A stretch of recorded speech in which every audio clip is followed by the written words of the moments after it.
I've never framed anything from ground up. I never even put a pillar in the ground to hold a foundation for a house. So it was definitely a learning process. It's been slow because I've been going extra slow so I don't have to double back and do something again that I was rushing on and missed a step.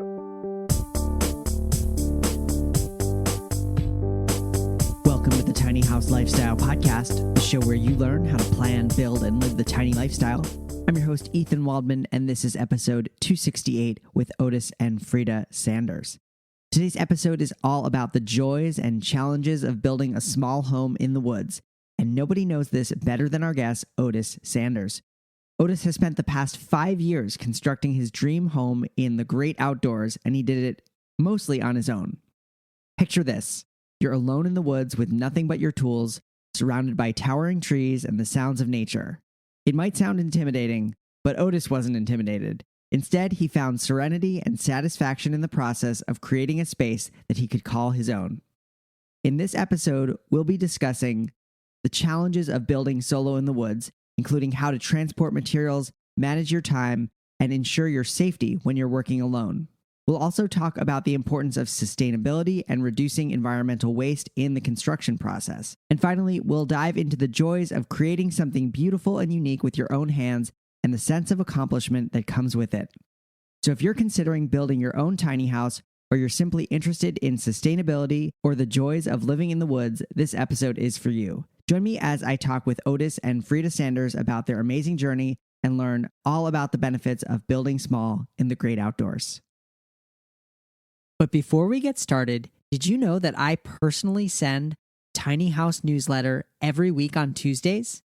It's called Tiny Tuesdays, and it's a weekly email with Tiny House news, interviews, photos, and resources. It's free to subscribe, and I even share sneak peeks of things that are coming up, ask for feedback about upcoming podcast guests, and more. It's really the best place to keep a pulse on what I'm doing in the tiny house space and also stay informed of what's going on in the tiny house movement. To sign up, go to thetinyhouse.net/newsletter, where you can sign up for the Tiny Tuesdays newsletter. And of course, you can unsubscribe at any time. I will never send you spam. And if you ever don't want to receive emails, it's easy to unsubscribe. So again, that's thetinyhouse.net/newsletter. Thanks, and I hope you enjoy next week's Tiny Tuesdays newsletter.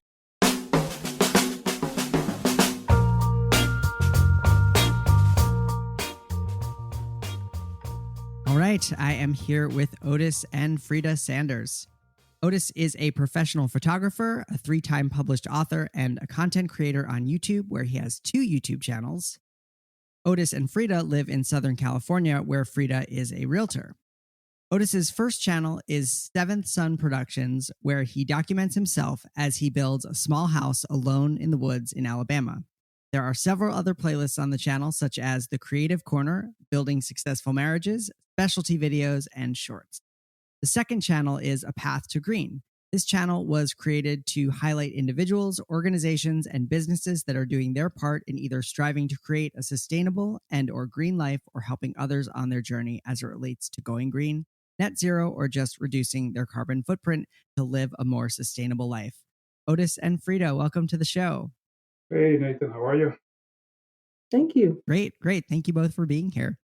So wow, there are so many things that I kind of want to ask you about, but I guess what inspired you to start building a small house, alone in the woods in Alabama? Well, I think it all started back, I guess, early 90s, late 80s, when my mom wanted me to take over the property that she had in Alabama. And I reluctantly did so. And I guess after that, I just started thinking about what the purpose of the property would be. It was just sitting, there was nothing happening with it. So I just started thinking about things that I wanted to do. And seeing as I was born not too far from there in a little shack, I decided that it would be a good thing if I decided to build a house myself in the woods since I had this property. Mm-hmm. But at the time, I didn't know as much as I know now about construction.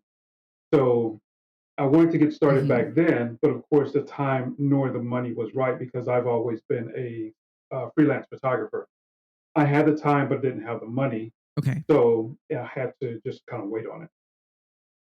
And was this property just raw land, like nothing on it? It was raw land, but it was used in the past for timberland. So the last time it was Okay. cut, it was about, I guess, maybe 10 years before I took over, and nothing was planted on it. So just random trees were basically growing from volunteers and things like that. So that's all there was then. Got it. Okay. And so how long was it before you actually did start? Or maybe you could talk about, how long were you kind of planning this before you started? Let's see. This was the early 90s or a little bit before. So in my head, I started then. So that was before Hmm. YouTube and tiny houses and all that I knew of. I mean, there's always been tiny houses around, but it wasn't as Yep. popular as it is now. So what I did is that I was just thinking about how I wanted the house to look in the whole 9 yards. So what happened is that the house started out as well, in my mind, it started out as being a container. I was going to put together a couple of containers, first starting out with one, then add on as I went. Hmm. But the Hmm. logistics just wouldn't work out. I could buy a container that was actually pretty inexpensive, but getting it there was a problem. So I could get the container dropped off at the very beginning of the property where it turns off from the main road, but then I'd have to get it another mile back into where the property was. Okay. So that was pretty much a logistical nightmare since I had no money anyway. So it reiterated itself into stick built, Right. which is what I actually am doing now. Okay. Yeah, I would imagine that getting the container through the woods, is there a road of some kind? It's a makeshift logging road because I'm surrounded by timberland. So what happens is I have property in the back Mm. corner, so I have to go through other companies' property to get to mine. So there's a logging road. When they get ready to cut Mm. timber, they'll use this particular road to get in, cut the timber, and get out. Okay. So that was the only thing. And this road is not the best road, especially when it rains. So there's a couple of spots in there where it gets muddy, so that coming in, you'll need a four-wheel drive of some sort. For the most part, you could get through it with a regular truck if you kind of know how to drive in the mud and stuff like that, but it's easier with four-wheel drive. Okay. So that made it pretty impossible. Well, not impossible, but I just didn't have the money. I got a quote on a crane, and from where the crane came from, it was going to be $250 to start it up. It's going to be two. It was going to be $250 per hour until the crane got back to its location. Hmm. And from where I was, the location, it was about 60, 70 miles one way. Oh boy. So that was pretty much cost prohibitive for me to do such a thing. Yeah. Yeah. Yeah. Now, Frida, I'm sure you heard Otis kind of talking about this project over the years. What was your take on it? Um, well, Otis has a fairly independent spirit. Hmm. So if that's was something that he enjoyed, it then I think, well, when I met him, he kind of spoke about having a place in the wood or Hmm. cabin of some sort. So it wasn't like totally surprising. Okay. And is this a place? I guess this is a question for both of you that you envisioned like going and spending time together, or is this like a man cave in the woods kind of thing? It's both. Most of the time, since I've I been think it's building it, primarily a man cave.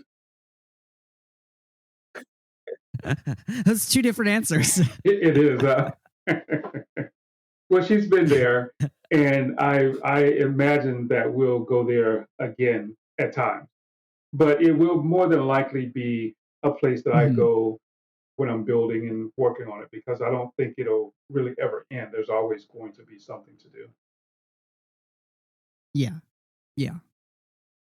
How often do you go there? Because that is quite a journey from where you live now. It is. I've been trying to go 2 to 4 times a year. So every 4 months, maybe I'll Hmm. try and go down and stay 2 or 3 times a year and do that. And usually I'll go down Okay. for a couple of weeks, but here lately I've been trying to do at least a month once a year or so. Hmm. But since I'm working, I don't have that much time off. I'd like to go down and be able to stay for a couple of months, but that hasn't really been working out here of late. Okay. Okay. So can you tell me a little bit about the construction itself and what considerations you have to make, when you are hauling materials, sounds like a mile into the woods and working mostly alone. What are some things that people should consider if they're thinking about doing something similar? Well, it's how they used to say, older folks used to say, it's more than a notion, Mm, which means that you have to really be dedicated to the project because it's been going on now for 5 years. I started in 2017. hmm. I almost didn't do it because each time I went down to try and find a spot in the woods to clear out to build, it would rain each and every day that I was there, almost 24/7. So I went down 3 or 4 times before I was Oh able no. to actually get in there. And the last time, well, I decided that I was going to give it one more shot. And the very last time I was getting ready to go out there, it was raining like nobody's business. So my brother and I was sitting in the truck, leaving one of the lumber stores, and I was asking him, I says, "Well, what do you think? You think it's raining up there and it's going to be raining all day like they say it's supposed to be?" He said, "Probably will." Hmm. So I said, "Well, look, we're all packed and we're ready to go. So I'm going to drive up there anyway. So we're going to give it a shot." So what I did is I drove to the location, well, almost the location. There's a family church or our family church not too far from there. I parked the truck with a trailer in there. And since this was a place you couldn't really go without a four-wheel drive, and I didn't have one, my brother had a side by side, one of these small vehicles that you use on the farms and things. Hmm. So I unloaded that, and Hmm. then it stopped raining a little bit. Then we got on and we went out there, and as we got there, it stopped raining. Then we went in, and I found a spot really quickly because I knew it was going to start raining again. So I found a spot really quickly and start cutting out a few small trees. And lo and behold, I got about 10 or 15 Hmm. trees cut. And these were small, not really big. And I purposely tried to do that so that I wouldn't have to, cut down a lot of big trees because I wasn't an expert, cutting trees with chainsaws and stuff like that. So we were able to do that, Yeah. and I got it started, and it just kind of went from there. But I think what will have to happen is that you'll have to consider the fact that you're working alone. The first day my brother was out there, the next day my nephew came out and he helped me a little bit. But after that, I was pretty much on my own. So you have to consider the safety factors first and Hmm. foremost because there was, at that point, I didn't have a cell phone that could get signal out there. So I was out there alone. So once you go off the main road Ah. and you get out of sight, nobody knows you're there. So if someone sees you go in there, they may know you're in there, but if they don't know you, they're not going to come and check to see if you're okay. So that's one of the major things is the safety part. Now, as I got going, the other part was just the fact of getting material out to the build site. And that was a little difficult at the beginning because I only had this little side by side Yeah. and you could only put so much on that. So that's basically how I got it started. Okay. And at this point, it looks like from your YouTube channel, it looks like you're installing a septic system right now.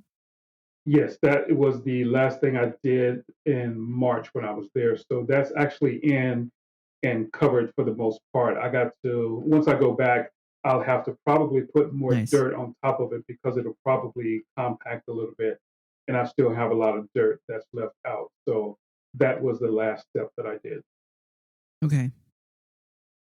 So there's so many skills involved here, you know, from clearing land to, you know, framing a house and everything in between. How have you approached learning these new skills? Well, as I said from the beginning, I wanted to do this, but I didn't have those skills. I had a little bit of them, but I had never built anything like this small house. Mm-hmm. So over the years, as a professional photographer, Mm-hmm. there are a lot of jobs that I've been on where we actually had to build fake rooms, stuff like that, just to put furniture and shoot like that.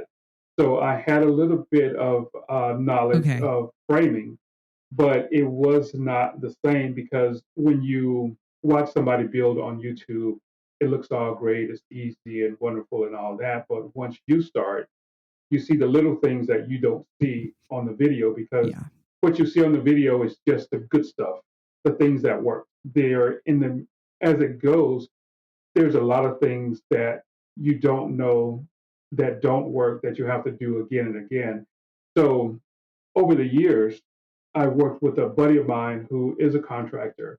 And then I've had other jobs like that where I've gotten Mm-hmm. a little bit better, but still, I've never framed anything from ground up. I never even put a pillar in the ground to hold a foundation for a house. So Mm-hmm. it was definitely a learning process. It's been slow because I've been going extra slow so I don't have to double back and do something again that I was rushing Yep. on and missed a step. So that's been the only thing. I think what happens is Yep. that when I'm building, I just try and take my time, try to do a little research beforehand, and then try and tackle it. So Mm-hmm.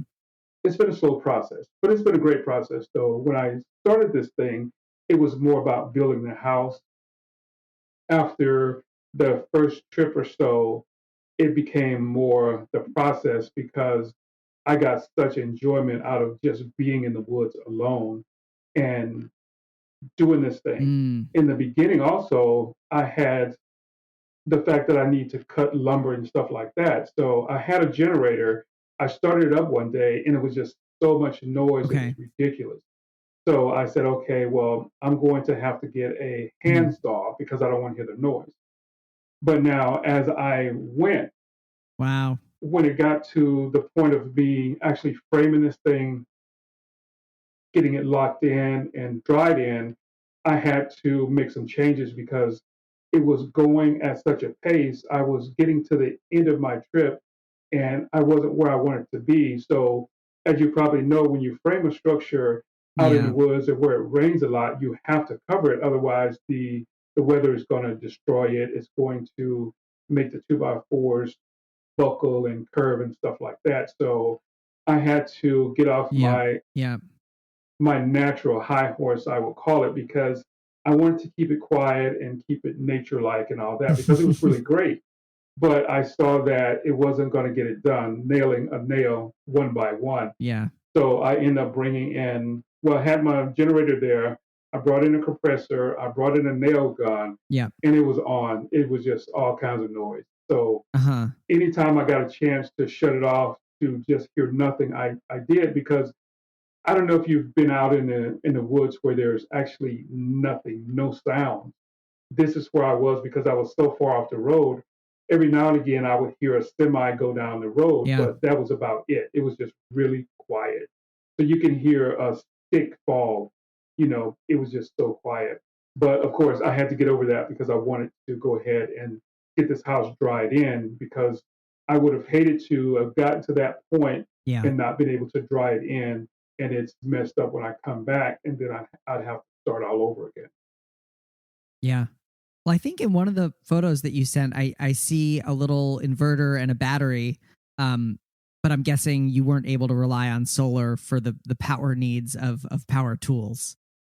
Yes, and the solar part just happened this last March because what I've been doing is that when I know I'm going to need something, I'll just start buying it little bit by little bit because Uh-huh. I'm not taking out a loan or anything to build this. This is just from money I've saved Uh-huh. during between each trip. Yep. So what I would do is I would buy one solar panel, Mm-hmm. then I'd buy another solar panel, then I'll get Mm-hmm. the inverter and the charging, well, not the charging, but the the 12-volt block, and just get these little things one by one. So I just got the solar going the last trip I was there, and I also bought a refrigerator so that I could actually Nice. have some cold drinks and stuff like that, other than the cooler. Right. Well, that must be nice. It is nice, and it's really I had a light bulb moment once when I was out in the woods because what I didn't realize I was doing, I was basically just concentrating on everything I needed to have when I go into the woods because it's such a long trip. Is if you have to leave and get something, you basically blown the day. Hmm. So in the morning, I'm just really, really Hmm. concentrated on what I need to take with me. I leave my brother's house because I would stay there. I wasn't able to stay in the house then. So I would leave his house. Hmm. On my way, I would stop like at a fast food place and get some breakfast because I didn't have any food out there really. So I stopped Hmm. there and I would get my food and I'd get an extra cup of ice water. And I would have like maybe a gallon container of water. I'd go out there and I'm working all day and I'll drink this water and I have a gallon of water. Then I get back to his house and I'm feeling really tired. And then my nephew came out and he was helping Hmm. me one day. And we took a break and he went to the back of his truck and he opened up this cooler. Now, Ethan, I have everything out here that I need to build a house, but I don't have anything for my nourishment. Hmm. I would take a gallon of water and that's it. I Ah, had a cooler at my brother's place, but I never thought to bring it. I don't know why, but it was just one of those things where I had that aha moment when he had his, and I'm going like, I have one of these, but I never use it. So it was one of those things. So that basically helped me through the rest of it because when I got tired or exhausted or something, thirsty, hungry, I could go back and get some food. And that didn't happen until well into the build because I was just yeah. so concentrated on the things that I need to build with. I wasn't thinking about myself. Yeah. And that's, having built my own tiny house as well, I agree that it's incredibly tiring doing construction. It gives you a new appreciation for people who build houses full time for a living, Yeah. and just to do it yourself, even one time, even part time, it's humbling for sure. Yeah, it's a great experience though. I'm quite pleased with the progress I've made over the years. Now, I think when you talk about building a Hmm. house, people just don't naturally think that it would take 5 years, but in this situation and circumstances, that's basically what it is because I live so far away from it. Hmm. I work full time, and I just have to save the money because I don't need to try and take on a loan or anything to do this because it's not my daily Yeah. residence. So I don't need to take away money, from the family to do this. Yeah. And would you mind sharing if you have the figure, roughly available, like what have you spent so far building the house? And I guess, you know, you could either include or not include your travel expenses because I'm sure that those add up too. Well, with everything from the travel to the food Yeah. to the building supplies and gas for the truck, gas for the generator, and I do have a truck now, so that's included in there, Hmm. and gas for that truck. I think Yep. right Yep. now, the last time I did a calculation was a couple of trips ago, and I was right at about Hmm. 15,000. So I could possibly Okay. be at 20 right now because I haven't figured the last few trips in. So I'd say right around 20. Hmm. Nice. And you've got a house that you can live in on some land and a truck and everything. That's awesome. Yes, it's definitely a good thing. The last 2 to 4 visits I've made, I've actually lived there because most of the time Hmm. I've only been there once where it's been really, really cold. It's gotten down to about 30 degrees out there and I Hmm. didn't have any heat. And it's not fully insulated with drywall and stuff on the inside. So that was pretty rough. But every other trip has been great Yep. because it's just been mild weather, almost Hmm. Southern California type weather. Nice. Um, Tell me about, the YouTube channel specifically. At what point was doing a YouTube channel to document the build like always a part of the plan, or is it something that did something convince you to do it at some point, or can you talk about that? Well, this whole YouTube venture was actually an idea of a cousin of mine. Mm-hmm. He, out of the blue, said one day, "You should start a YouTube channel." Mm-hmm. And I said, "Why would I Mm-hmm. do that?" And of course, he had all his great reasons. So he said, "Well, just think of a name." Mm-hmm. So I thought of a name, and he created one for me. And he put up one video Uh-huh. of a chair, a story of a chair that I did years and years ago. So it stayed like that for a very long time. So Mm-hmm. I didn't think of doing a YouTube channel until I was actually able to start building the house. So I said, this is such a monumental thing for me. I might as well document it because I Mm-hmm. just started doing a little video at the same time, also because I wanted to actually look at this later on for me. And I decided that that would be a pretty good idea. And since I just started my venture in video, I thought it'd be a great thing so that I could show this as it materialized along the way. And then, of course, after that, there are other things I thought about doing Yeah. as far as the building successful marriages and these other channels that I had, other playlists that I had.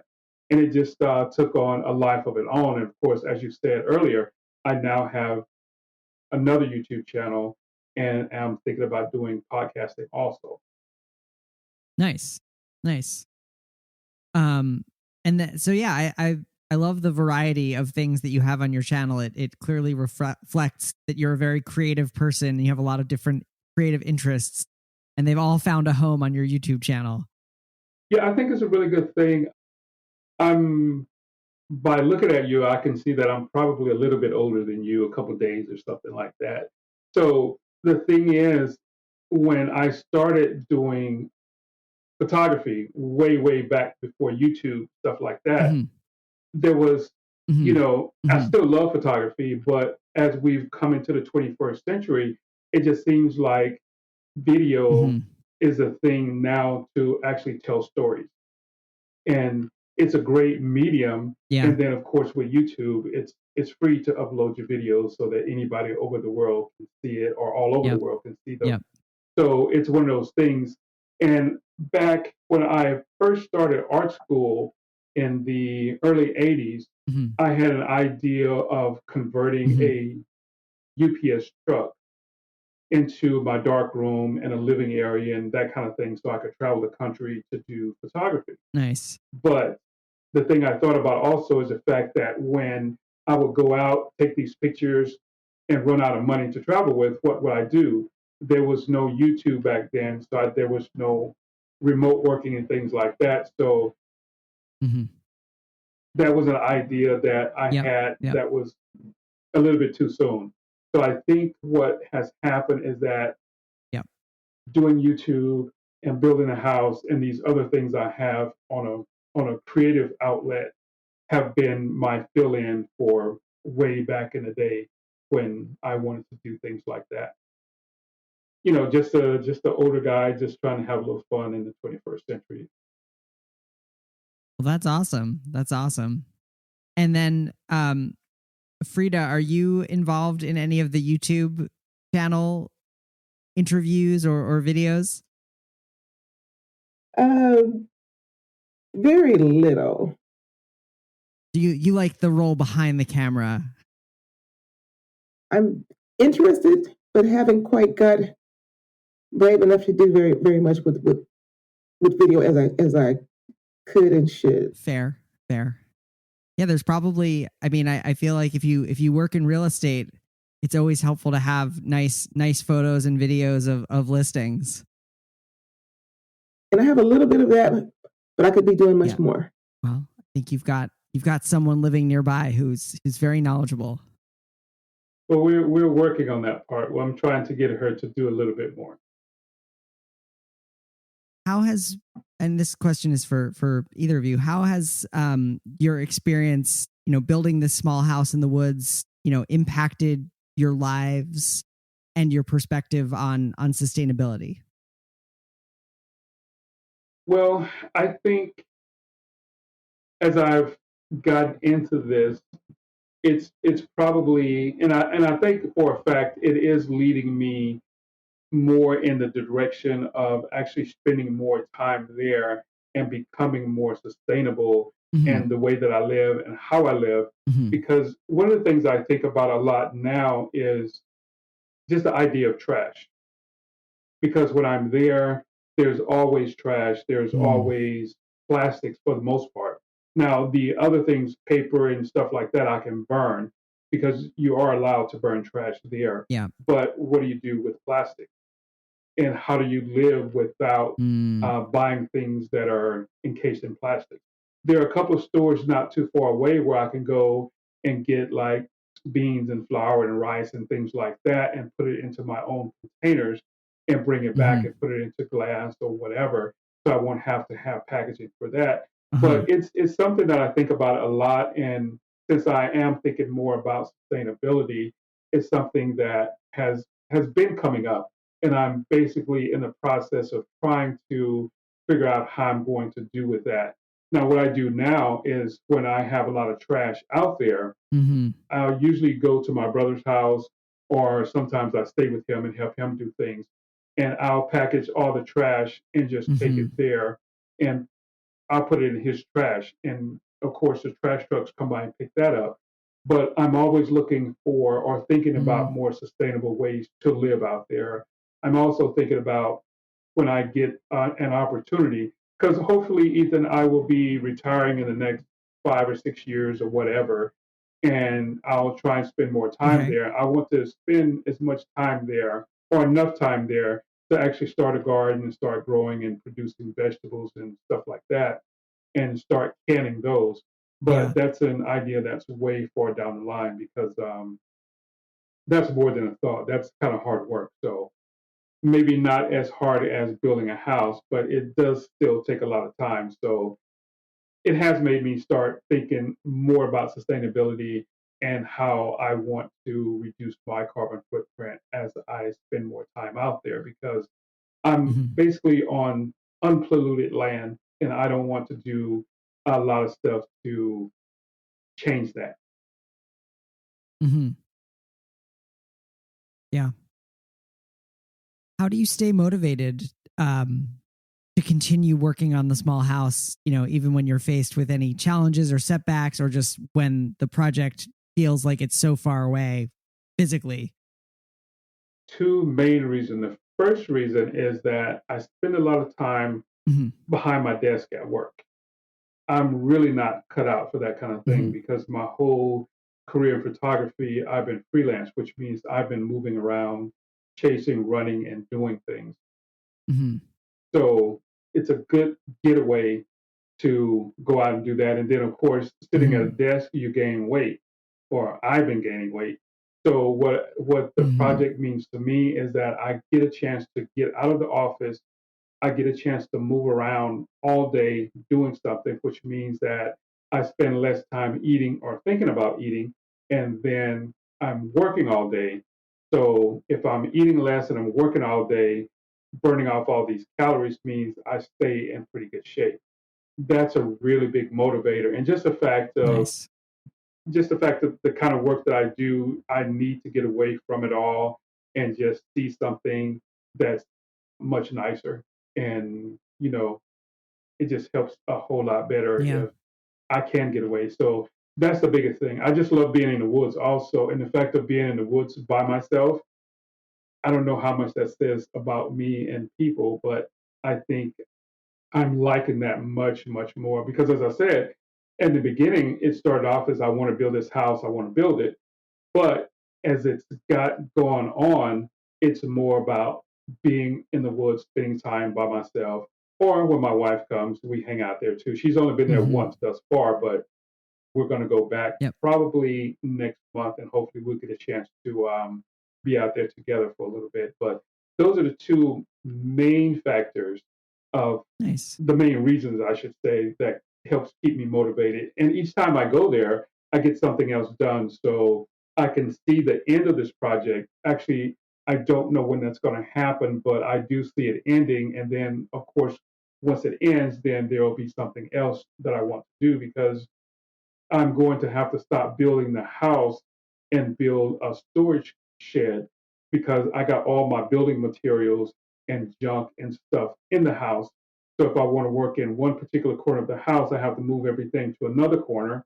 And then when I get to that corner, I got to move it again. So I'm going to actually put a halt on that and just build a small storage building to get everything out of the way so I can build the way that I should. Because Smart. it's been a real interesting project because there's a certain way that you're supposed to build when you're doing the foundation.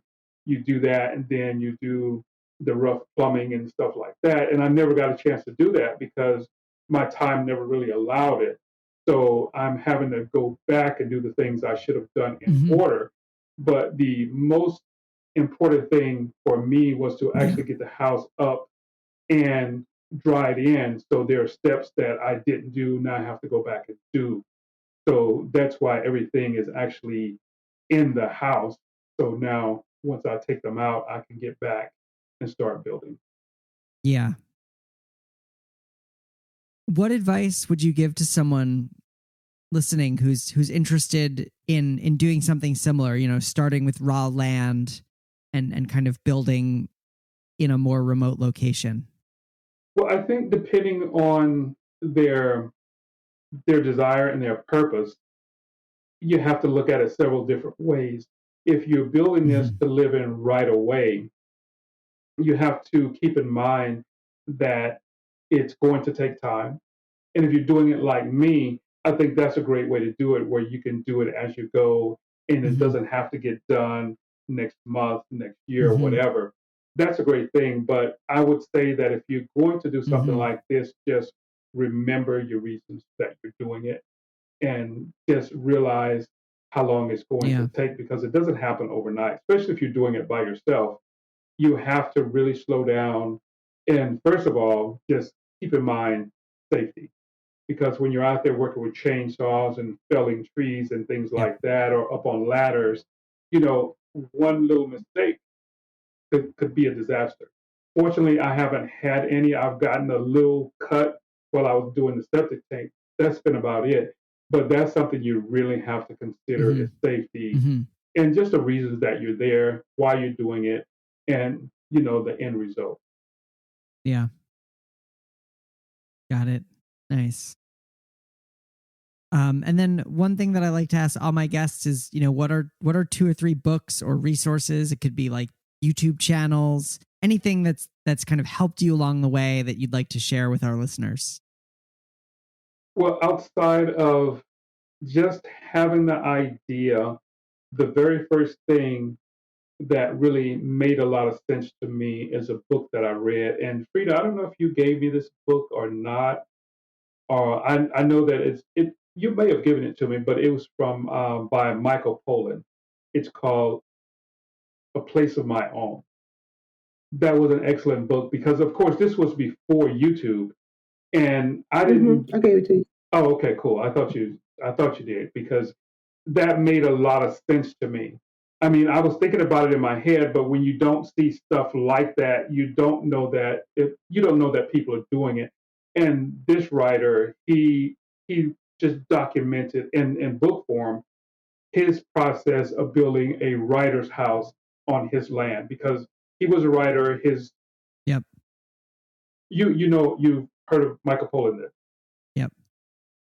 He was a writer. His wife was a she was an artist, and I think he said something about being smelling the fumes from the turpentine and the paint, and he was trying to write, so he built Mhm. his own small place in the woods there. The next thing is I got a professional on speed dial who is a good friend of mine. We were actually in wood shop together in junior high school, and he continued on and he became a contractor. So Awesome. anytime most time before I leave, while I'm gone, and when I come back, we have these meetings, uh, you know, Mhm. that I basically bring up or I initiate. and I talk about everything that I want to do, and he'll give me ideas and the ways I should and shouldn't do it, and what I should think about and how I should think about it. So if I have a problem, I call him, and I always tell him when I'm getting ready to go, I says, be on standby because you know I'm going to call. If I have any kind of problems, I call him. So that's probably been the best. Yep. And then Yep. there are the other numerous YouTube channels, and of course,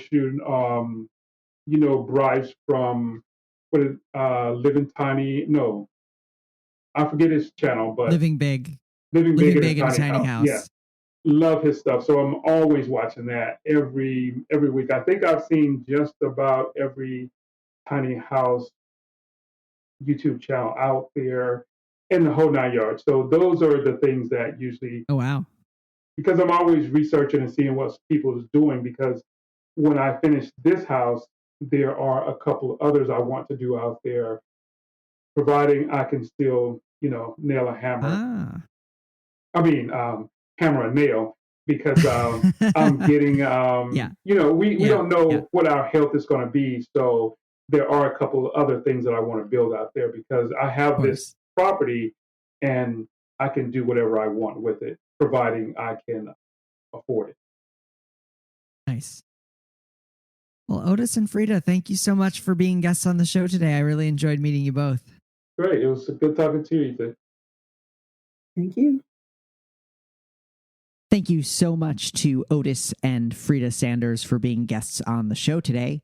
You can find the show notes for this episode, including photos of the cabin and a complete transcript, and much more, of course, over at thetinyhouse.net/268. Again, that's thetinyhouse.net/268. Well, that's all for this week. I'm your host, Ethan Waldman, and I'll be back next week with another episode of the Tiny House Lifestyle Podcast.